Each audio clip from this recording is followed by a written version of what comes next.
الحمد لله نحمده ونصلي ونسلم على رسوله الكريم أما بعد فأعوذ بالله من الشيطان الرجيم بسم الله الرحمن الرحیم۔ اب ہمارے پاس لیلۃ القدر کی مبارک راتیں موجود ہیں۔ ایک رات گزر گئی 21ویں شب۔ لیلۃ القدر یہ رسول اللہ صلی اللہ علیہ وسلم کو اس کی تعیین فرما دی گئی تھی، لیکن دو لوگوں کے درمیان جھگڑے کی بنیاد پر آپ صلی اللہ علیہ وسلم صلح کرانے میں مشغول ہوئے اور آپ سے یہ تعیین بھول گئی۔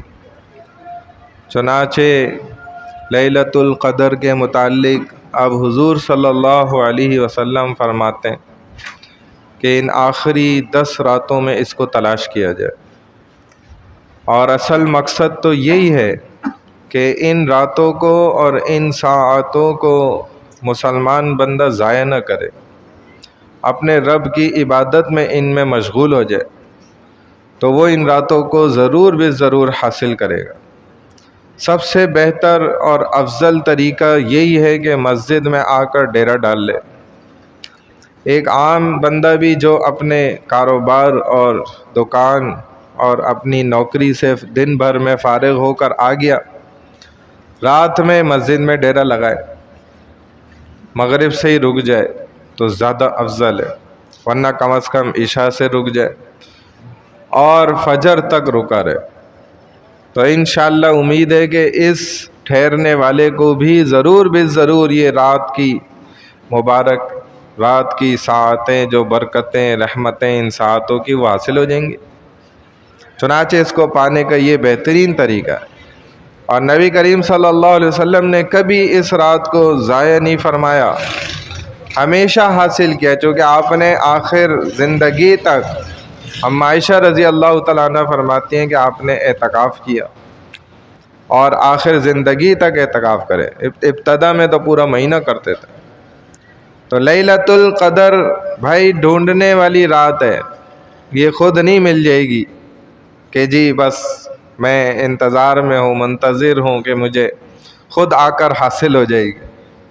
بھائی اس کے لیے جیسے دنیا کی چیزوں کے لیے ہم اپنے جسم کو تھکاتے ہیں نا، محنت کرتے ہیں نا، تھک جاتا ہے جسم، ہم کتنا خوش ہوتے ہیں کہ اب جسم تھک گیا، اب نیند بھی اچھی آئی، سکون بھی اچھا ہوگا، راحت والا معاملہ ہوگا۔ تو بھائی آخرت کی راحتیں حاصل کرنے کے لیے صرف یہ تھوڑی راتوں کی بات ہے۔ اب جب مسجد میں بیٹھا ہوا ہے نا، تھک گیا، سو گیا، بھلے لیٹ گئے، لیکن اس سے رات ضائع نہیں ہوگی انشاءاللہ۔ یہ اتنا مبارک عمل ہے نا، اللہ کے گھر کے اندر جب داخل ہو گیا تو ضرور بے ضرور جب جبرائیل کمانڈ کرتے ہوئے فرشتوں کی جماعتوں کے ساتھ اور سلام کرتے ہوئے اور سلامتی بھیجتے ہوئے گزریں گے نا، تو ضرور اس کو بھی انشاءاللہ وہ موقع حاصل ہو جائے گا۔ اور یہی ہوتا ہے، جبرائیل پتہ نہیں کتنی تعداد کے فرشتوں کے ساتھ اترتے ہیں آسمان سے، ادھر اللہ کی الگ پلاننگ چل رہی ہے، ادھر نظام الگ شروع ہو گیا، وہاں بندوں کے لیے الگ نظام شروع ہوا ہے، سارے نظام اس سمجھ لیں کہ لیلۃ القدر کی رات میں آ کے نہ جڑ جاتے، ایک روحانی نظام سارا جڑ گیا۔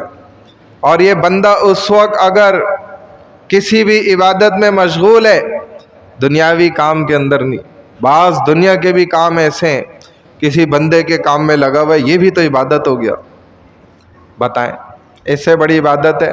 اور کسی ایسے کام میں دنیا کے لگا ہوا ہے، عبادت کا کام ہے وہ، اور مسلمان کا اسی لیے تو کہا ہر کام عبادت بن جاتا ہے جب وہ سنت کے عین مطابق کرتا ہے۔ تو بھائی ہم تو خصوصیت کے ساتھ جو ہے نا، ان دنوں میں ان راتوں میں ہر کام اپنا سنت بنا لیں، کوئی غیر سنت عمل ہم سے سرزد نہ ہو جائے غلطی سے بھی، تو انشاءاللہ قوی امید ہے کہ یہ روحانی فضیلتیں حاصل کر لے گا ہر بندہ۔ اور بہترین آسان طریقہ حل بتا دیا کہ مسجد میں ڈیرا ڈالے بھائی، بہترین طریقہ یہی ہے کہ آپ نوکری نہ چھوڑیں، اپنا کاروبار نہ وہ خراب کریں، کوئی نہیں کہہ رہا، لیکن کم سے کم اس سے ایک متعین وقت فارغ کرنے کے بعد پھر تو مسجد میں آ جائیں نا. لیکن میں تو دیکھ رہا ہوں بڑا افسوس ہو رہا ہے مجھے. تو ساتھی کہہ رہے ہیں پچھلے سال تک تو یہ معاملات نہیں تھے، یہ تو اس سال کوئی عجوبہ ہوا ہے.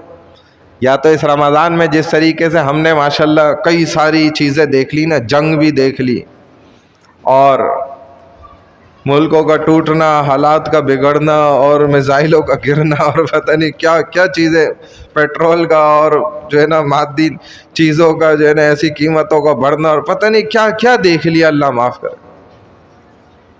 تو یہ بھی ایک نئی چیز اس میں سے ہمیں دکھ رہی ہے کہ بھائی مسلمان ہی مسجد سے بھاگ رہے ہیں، وہ بھی رمضان اور وہ بھی آخری عشرہ.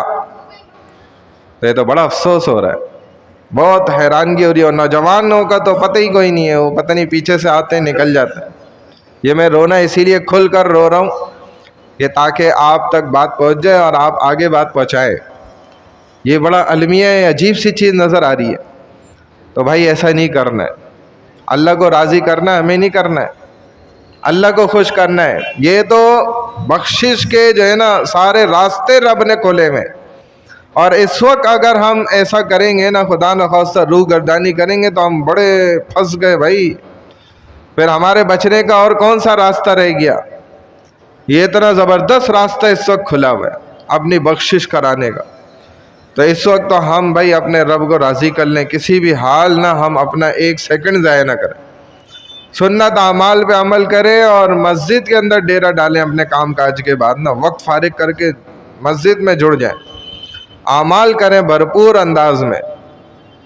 کریں گے نا بھائی سارے ساتھی، اعمال میں جڑیں گے نا انشاءاللہ. آپ دیکھیں تھوڑی سی 4 راتیں تو طاق راتیں رہ گئیں، تھوڑا سا وقت رہ گیا ہے بس، اس کو ضائع نہیں کرنا ہے انشاءاللہ. قوی امید ہے کہ آج رات بھی ایک عالم صاحب کا ضرور بیان ہوگا. پچھلی طاق رات میں بھی الحمدللہ بات ہوئی. تو بھائی یہ سب کا مقصد کیا ہے کہ ہمارا ایمان تازہ ہو، ہم اعمال کے اندر جڑ جائیں، اور کوئی دوسرا مقصد نہیں ہے. بھائی آپ سے کوئی روپے پیسے کا سوال نہیں ہے، کسی چیز کا کوئی سوال نہیں، کچھ نہیں لائیں، لیکن خود آ جائیں. خود آنا ہے بھائی، ٹھیک ہے نا. تو آج بھی طاق رات ہے. آج کون سی طاق رات ہے بھائی؟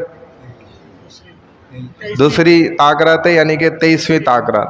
اور اگر آج ہی لیلۃ القدر ہوئی اور ہم نے بولا یار میں پرسوں طاق رات سے جڑوں گا، بس آج والی میں اسکپ کرتا چھوڑ دیتا ہوں، کوئی بات نہیں، اور آج ہی لیلۃ القدر ہوئی رات، تو کتنا بڑا ہم نے نقصان کیا نا. پچھلی امتیں حسرت کرتے تھے نا وہ لوگ کہ ہزاروں سالوں عمریں ہیں، اور یہ امت آئے گی جب نبی بتلاتے تھے کہ وہ جی 80 سال بس ہو جائے گی، تو ہو گئی 50 60 65 70 بس. اتنے تو ہمارے نابالغ بچوں کی عمر ہی نہیں ہوتی. اتنی عمر کیا کریں گے؟ بے اللہ نے ان کو ایسی راتیں عطا فرمائی ہیں کہ ایک رات میں ایسا چھکا ماریں گے نا، تم سے بھی بڑا چھکا ہو. تم ہزاروں سال اتنی عبادات کر کے نہیں حاصل، وہ ایک رات میں ایسا کام کر کے دکھائیں گے. تو جب اللہ نے ایسی نعمت عطا کری اور ہم اسے ضائع کر دیں خدا نخواستہ، تو کتنے افسوس کی بات. تو بھائی اتنی اہمیت اور خصوصیت کے ساتھ میں نے تھوڑی لمبی بات اسی وجہ سے کی ہے کہ ہم ابھی سے فکر مند ہو جائیں، اور جو فکر مند نہیں ہو رہا اس کو بھی اپنے ساتھ جوڑ لیں. بہترین دوست وہی ہے جو آپ کو فکر مند کر دے دین کے واسطے. ہم فکر مند ہو جائیں، اپنی رات کو خدا نخواستہ ہم بازار میں ضائع نہ کریں. بھائی گھروں میں ادھر ادھر الٹے سیدھے چکروں میں نہیں. گھر والوں کو بولیں بھائی جو چیز ہے بتاؤ، میں دن میں عصر کے فوراً لا کے دوں آپ کو. بھائی پھر مجھے فارغ کرو رات میں، آپ بھی فارغ ہو جاؤ، مصلی پکڑ لو، بس اللہ کو منا لو. بھائی یہ قیمتی وقت چل رہا ہے اور حالات بڑی تیزی سے نا بدل رہے، کچھ نہیں پتا ابھی دھماکہ ہو جائے اور قیامت. سب تو دیکھ لیا، دجال بھی دیکھ لیا، اس سے بڑا کوئی دجال ہے جو ہمیں دکھ رہا ہے ابھی؟ اس سے بڑی کوئی قیامت ہے؟ یہی تو یاجوج ماجوج ہیں سارے، اور کیا ہے؟ اب ظاہری طور پہ ان کو جسموں میں بھی دیکھنے کی خواہش رکھتے ہیں کیا؟ اور نیک لوگ کیا ہیں؟ یہی تو مہدی، یہی اور تو کیا ہے جو ہدایت پہ چلائے دوستوں کو، انسانوں کو. اور اس سے بڑی ہدایت کی بات کون کر؟ کیسے ہم پھر کیا دیکھنا چاہتے ہیں؟ آخر سارا کچھ تو ہم دیکھ رہے ہیں. تو بھائی ہم، اور اسی لیے تو اللہ نے تعین نہیں کی نا قیامت کی، سارے جو ہے نا بس نشانیوں پہ نشانی. یہ ہو جائے گا تو یہ ہو جائے گا، پھر وہ ہو جائے گا، بھائی سب ہو گیا، بس کرو، انسان کی قیامت ابھی سانس بند ہوئی قیامت ہو گئی، ختم، یہی ہے بندے کی قیامت تو۔ اللہ ہم سب کو عمل کی توفیق عطا۔ سبحان اللہ و بحمدہ، سبحانک اللہم و بحمدک، نشہد ان لا الہ الا انت، نستغفرک و نتوب الیک۔ یا ارحم الراحمین، ہم سب کے تمام صغیرہ کبیرہ گناہوں کو اپنے فضل و کرم سے معاف فرما دیجئے۔ یا اللہ تمام خطاؤں، لغزشوں، کوتاہیوں سے ہم سب کی خوب حفاظت فرما دیجئے۔ یا اللہ رمضان کا ایک بہت بڑا حصہ ہم سے نکل گیا، اور یا اللہ ہم اس کے اندر آپ کو راضی کرنے والے اعمال صحیح طور پر نہیں کر سکے۔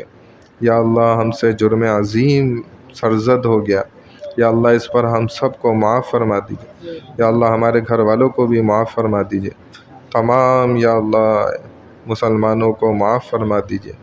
یا اللہ جو بقیہ وقت بچا ہوا ہے، یا اللہ اس کو یا اللہ صحیح طور پر استعمال کرنے کی توفیق عطا فرما دیجئے۔ یا اللہ کم سے کم اپنی بخشش ہمیں کروانے کی توفیق عطا فرما دیجئے۔ یا اللہ رمضان کا اتنا مبارک مہینہ، ایسی مبارک ساعتیں، اور یا اللہ یہ مہمان ہم اس کی صحیح مہمان نوازی نہ کر سکے، یا اللہ ہم نے اس کے ساتھ بڑی زیادتیاں کر دیں۔ یا اللہ ہم انسان ہیں ہی بڑے ظالم، یا اللہ ہم ہیں ہی بڑے یا اللہ جاہل، اور یا اللہ ہم ہیں ہی بڑے ظلم کرنے والے۔ یا اللہ ہم بڑی خطائیں، لغزشیں، کوتاہیاں کرنے والے۔ یا اللہ ہم نے سارا کام بگاڑ دیا، یا اللہ آپ نے کام بنانے بھیجا تھا، یا اللہ ہم نے سارے کام بگاڑ دیے۔ یا اللہ ہم نے اپنے نفسوں پر زیادتی کر دی، یا اللہ ہم نے اپنے آپ پر زیادتی کر دی۔ یا اللہ ہم انسانوں کو ہدایت پر چلانے آئے تھے، خود ہدایت پہ چلنے آئے تھے، یا اللہ ہم خود گمراہی کے راستوں پر چل گئے۔ یا اللہ ہم لوگوں کو کیا سمجھاتے ہیں، ہم خود گمراہ ہو گئے۔ یا اللہ ہم نے تیری بڑی ناشکریاں کر دی، یا اللہ ہم نے تیری نعمتوں کی بڑی ناشکریاں کر دی۔ یا اللہ ہم نے بڑی خطائیں، لغزشیں، کوتاہیاں کر دیں۔ یا اللہ رمضان کی اس مبارک ساعتوں کے اندر یا اللہ آپ سے جیسے یا اللہ بھیک مانگ کر بھی اپنی خطاؤں کو بخشوانا تھا، اپنے گناہوں کو صاف کرانا تھا، یا اللہ ہم وہ کچھ نہ کر سکے۔ یا اللہ ہم نے بڑا وقت ضائع کر دیا۔ یا اللہ یہ آخری اوقات چل رہے ہیں، آخری چند ایام رہ گئے، یا اللہ آپ ہم سب کو بخش دیجئے۔ یا اللہ ہم سب کی مغفرت فرما دیجئے۔ یا اللہ ہمارے گناہوں پر نظر نہ فرمائیے، یا اللہ ہماری خطاؤں پر نظر نہ ڈالیے، یا اللہ اپنی رحمت پر نظر فرمائیے۔ یا اللہ اپنی غفوریت پر نظر فرمائیے، یا اللہ اپنے رحمان ہونے پر نظر فرمائیے، یا اللہ اپنے مہربان ہونے پر نظر فرمائیے۔ یا اللہ آپ تو خوب معاف فرمانے والے ہیں، یا اللہ آپ کی رحمت بہت وسیع ہے، یا اللہ آپ کی رحمت بڑی وسیع ہے۔ یا اللہ ہماری خطائیں، لغزشیں، کوتاہیاں اس کے سامنے کچھ بھی نہیں۔ یا اللہ آپ اپنے بندوں کو معاف فرما دیجئے۔ یا اللہ ہم جھولی پھیلا کر آپ سے یا اللہ بھیک مانگتے ہیں، یا اللہ آپ ہم سب کو اس مجلس سے اٹھنے سے پہلے معاف فرما دیجئے۔ یا اللہ ہم سب کو معاف فرما دیجئے۔ یا اللہ ہمارے والدین کو معاف فرما دیجئے، ہمارے بہن بھائی عزیز و اقارب رشتہ دار سب کو معاف فرما دیجئے۔ یا اللہ اہل محلہ تمام مرد اور خواتین کو معاف فرما دیجئے۔ یا اللہ گناہوں سے بچنے کی توفیق عطا فرما دیجئے۔ یا اللہ اس رمضان میں ہم نے بڑی ناشکریاں کر دیں، یا اللہ ان جرم عظیم پر ہمیں معاف فرما دیجئے۔ یا اللہ ہم سب کی جھولیوں کو مغفرت سے بھر دیجئے۔ یا اللہ ہم سب کی جھولیوں کو پاکیزہ بنا دیجئے۔ یا اللہ رمضان کا مہینہ یا اللہ ہمارے اعمال نامے جو گناہوں سے بھرے ہیں ان کو جلا کے رکھ دیجئے۔ یا اللہ ہمارے ان نامہ اعمال کو جن میں گناہ بھرے ہوئے ہیں یا اللہ ان کو جلا کے رکھ دیجئے۔ یا اللہ جیسے آپ نے دنیا میں ہماری خطاؤں، لغزشوں، کوتاہیوں پر یا اللہ اپنی چادر کو ڈال کے رکھا، اور یا اللہ ہمارے عیوب کو اور ہماری خطاؤں کو لوگوں پر کھلنے نہ دیا، یا اللہ آخرت میں بھی ہماری خطاؤں، لغزشوں، کوتاہیوں پر یا اللہ ستاری کی چادر ڈال کر یا اللہ ہمیں جنت الفردوس میں پھینک دیجئے۔ یا اللہ ہمیں جنت الفردوس میں جگہ عطا فرمائیے۔ یا اللہ ہمیں رونا نہیں آتا، یا اللہ ہمارے آنسو سوکھ چکے، یا اللہ ہمارے دل اب نہیں تل ملاتے، یا اللہ ہمارے دل کے جذبات ختم ہو گئے، یا اللہ ہماری روح اب نہیں کانپتی، یا اللہ ہم بہت بگڑ چکے، یا اللہ تیرے بڑے نافرمان بندے بن چکے، یا اللہ ہم تیری رحمت کو اب جوش میں نہیں لا پاتے، یا اللہ ہم آپ سے اس انداز میں نہیں مانگ پاتے جیسے ہمیں محمد الرسول اللہ صلی اللہ علیہ وسلم نے سکھلایا کہ مانگنے کا یہ طریقہ۔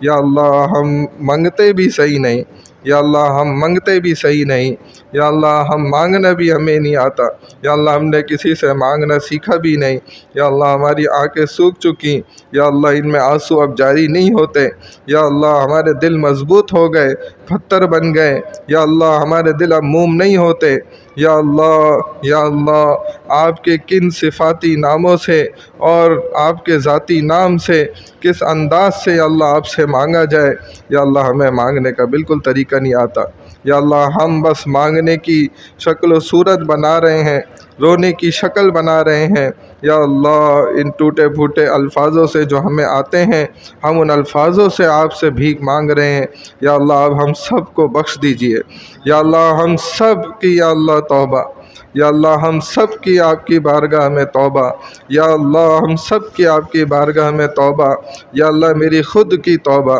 یا اللہ میری اپنی توبہ، یا اللہ میری اپنی توبہ، یا اللہ آپ گواہ ہو جائیے، یا اللہ ہم آپ سے پکی توبہ کرتے ندامت اور شرمندگی کے ساتھ، اور یا اللہ آئندہ گناہ نہ کرنے کے عزم کے ساتھ، یا اللہ ہمیں اپنی اس توبہ پر پکا فرما دیجئے، اور یا اللہ ہم سب کو بخش دیجئے، یا اللہ آئندہ کی زندگی گناہوں سے بچ کر گزارنے کی توفیق عطا فرما دیجئے، یا اللہ ہم سب کو نیک اور ایک بنا دیجئے، یا اللہ ہم سب کو نیک اور ایک بنا دیجئے، یا اللہ ہم سب کو نیک اور ایک بنا دیجئے، یا اللہ آپس کی ناچاتیوں کو ختم فرما دیجئے، آپس کی ناراضگیوں کو ختم فرما دیجئے، یا اللہ ہر قسم کی برائیوں سے ہم سب کی حفاظت فرما دیجئے، یا اللہ ہماری تمام دعاؤں کو نیک حاجات کو اپنی بارگاہ عظیم میں قبول و منظور فرما لیجئے۔ سبحان اللہ و بحمدہ، سبحانک اللہم و بحمدک، نشہد ان لا الہ الا انت نستغفرک و نتوب الیک، نستغفرک و نتوب الیک، نستغفرک و نتوب الیک برحمتک یا ارحم الراحمین۔